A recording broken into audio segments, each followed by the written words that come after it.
Hi, it's Sue. Happy Friday, happy Erev Yom Kippur, which I'll talk about in a minute. It's kind of like the most sacred day in the Jewish high holidays. But today I'm here to talk to you a little bit about change and what you do and how you roll when the big unavoidable, unignorable, no longer ignorable changes come. So first, as preamble, this applies to every change, the big changes, the little changes, the easy changes, the wait, it's too big, I can't deal with those changes, and everything in between. The thing is, it's easier to see how those changes move through you and how you move through them when they're big like an elephant in the room. What do you do when something lands that you have tried really hard to ignore and say, not yet, I'm not ready, circumstances haven't aligned, I don't have enough of this, or I have too much of that, I can't do this? What do you do when it's no longer avoidable, when you get it, just how much your passion and your desire and your skills and your meant-to-be-ness fit with this dream that you've had and denied for so long, but now just gets up in your face. It's no longer ignorable. You can't walk around it. You can't unsee it. You can't unsee the magic of it, and you can't avoid it.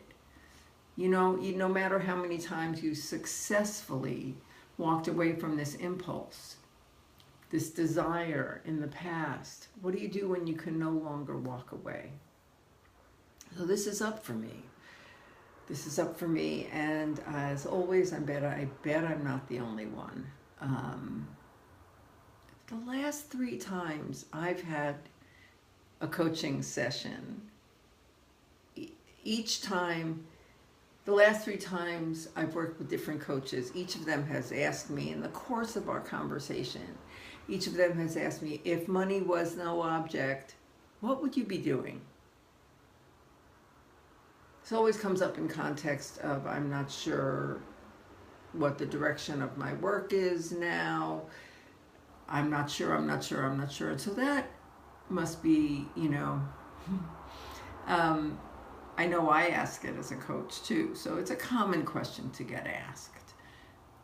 If money wasn't an object, what would you be doing with your time? And every single time a life coach, a business coach, a designer, a web designer, a branding expert, a social media marketing maven, every single time my answer to that question has been, I would be in my kitchen making health and beauty products for women, which is nothing that you see on my website. I have no products for sale. I have some recipes. I've been a maker forever. I've been a maker for maybe 20 years, maybe more. And I brew my own kombucha for almost 10 years. I make other ferments. I have been making my own tooth powder, skin toner, face moisturizer, eye bag remover serum, mosquito repellent, hand sanitizer, cleansing oils, you name it. I'm a kitchen witch. I make stuff. I love making stuff. I love buying cocoa butter and shea butter and all the nourishing oils in bulk and having them all at my fingertips. And I've always, that's been my answer for the last 4 or 5 years. That's what I would be doing. But I have just always gone, I can't, this is not I don't know how to do that. Manufacturing, fulfillment, all that stuff is so big, and do I really have the desire or the willingness or the strength or the capacity to learn all that stuff? Plus, it's not what I plan to spend my time on.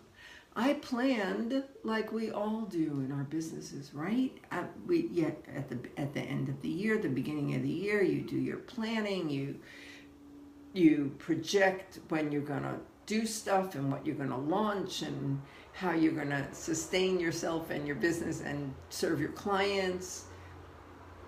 And that was not in my planning. And the thing is, for me, I can't ignore it anymore. I'll tell you why. Here's what happened. I have been, the stuff I've made, I see in the stores, and it's okay, it's decent. I bought other people's tooth powder and compared it to my own, even tweaked my recipe after trying the commercial stuff. I've never made anything that except for my kombucha, that I thought was so amazing and so different and so much better than anything else I've seen on the shelves, that I really should definitely produce this and make it available to the women people I want to serve. And the kombucha, even though it's the best in the world, I still never felt like I had to do it. There's decent enough kombucha out there. But now I have created the beginning of a line of women's health and beauty products, and they're not just for women, but I'm selling them to women. I've started with the world's best, slickest, lusciousest, most luscious, whipped, healing, tissue-changing, yummy lube ever made. And the magic is that it's made with cannabis oil, in addition to a ton of lubricity-bringing, healing herbs and butters and oils. And this stuff is amazing. It's absolutely amazing. And I know because I'm testing it on myself. I'm also, and my vagina has changed for the better in a month, less than a month since I made this. I think it's 2 weeks since I made this, and it's wildly amazing and so good.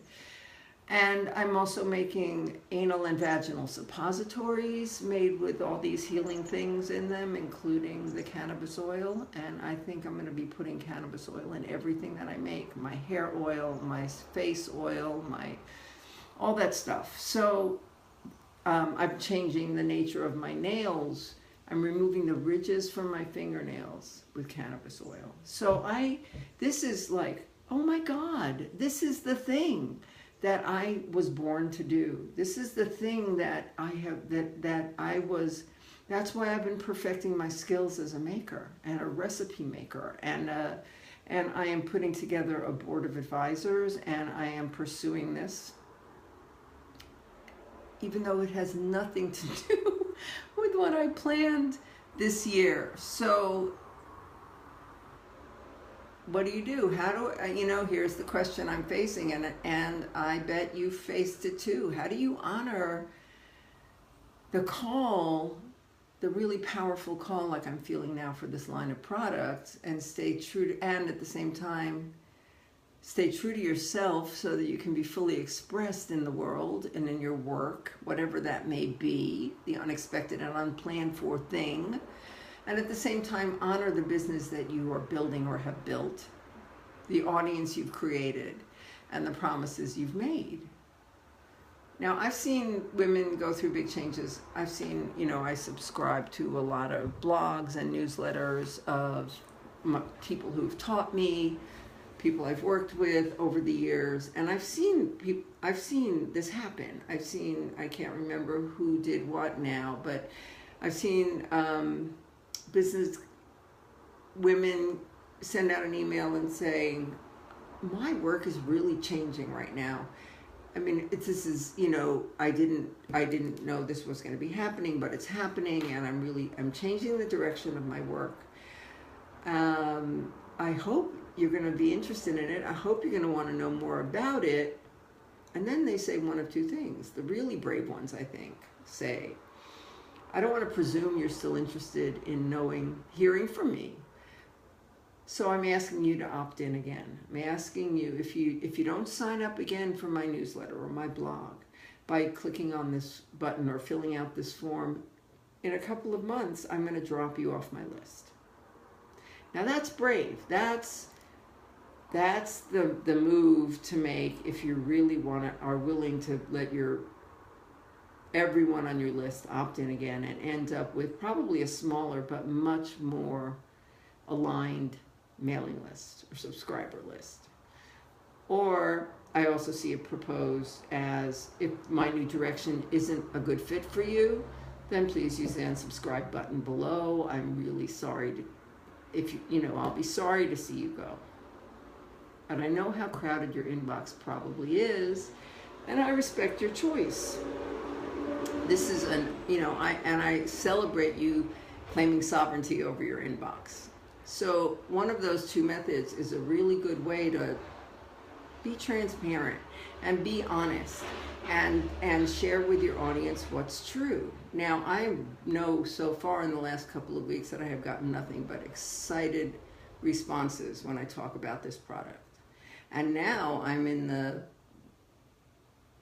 phase of putting together my board of advisors and deciding what actions to take and in what order to get this product to market. When you're contemplating or you feel like you can no longer deny the need to make big changes in your business and in your life, there are many things to look at and weigh and evaluate to decide really holistically and in an integrated way whether this is the moment to go after that dream. Now, at my age, in my 60s, I also have the factor of I don't have much time to waste. I do not have time to waste. I am old enough to know that in a very visceral way, that I think I may have crested one of the last hills on my road, and there is no time to waste, and I want to make this thing. And but the things to evaluate, if you're thinking about, is this the moment? Is this the moment to go after this dream or express this wish or take this step? How busy are you? You got to think about that. How busy are you? You got to take a look at the state of your work, the state of your health, your life, your finances. And health is a big and serious one. I know it is for me. It is job one for me. I learned that when I got critically ill a few years ago. So I can't just think I'm Superwoman anymore, and I can just take on and take on and take on more.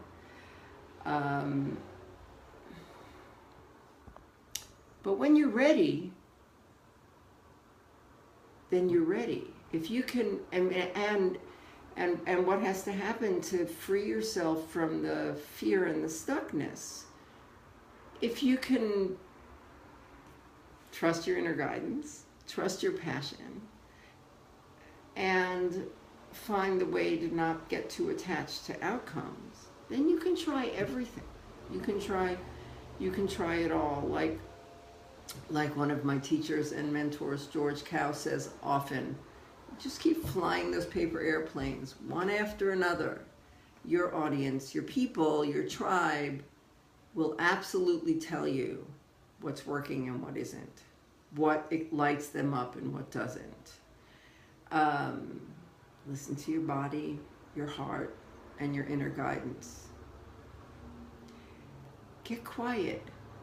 Settle down. And settle is a really powerful word for me these days, so I'm going to say it a few times here. Settling for me is that moment where I can stop worrying about all these thoughts that can just stop me in my tracks and settle down, settle back down to where I can reconnect with my inner guidance, with my heart, with my inner compass. Get quiet and settle. Get noisy and settle. Talk to a lot of people. Ask your wise friends, and then settle down. Ask your brave, non-risk averse friends, and then settle some more.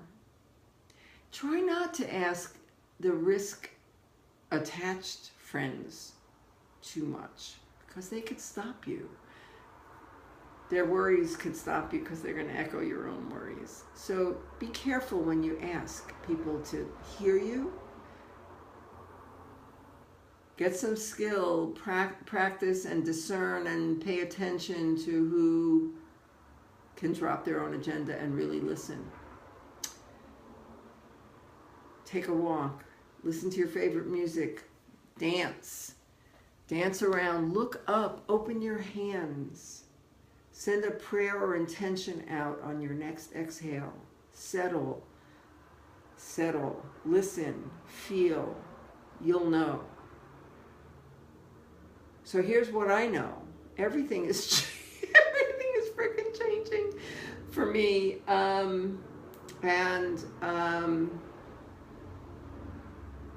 I am doing my first face-to-face salon in my home starting next week. And I'm working on these products. I'm really excited about them both. I just noticed the time, and I have pushed it today. I have a client call in a minute, so I'm going to end by saying again, it's Erev Yom Kippur, the day where you get sealed for the day, or 24 hours coming at sunset, in which you get to own where you are, what has happened, your intentions, and get sealed in a new year that I pray for all of us is full of love, joy, fulfillment, and major badass self-expression. All right, talk to you next week. Have a great weekend.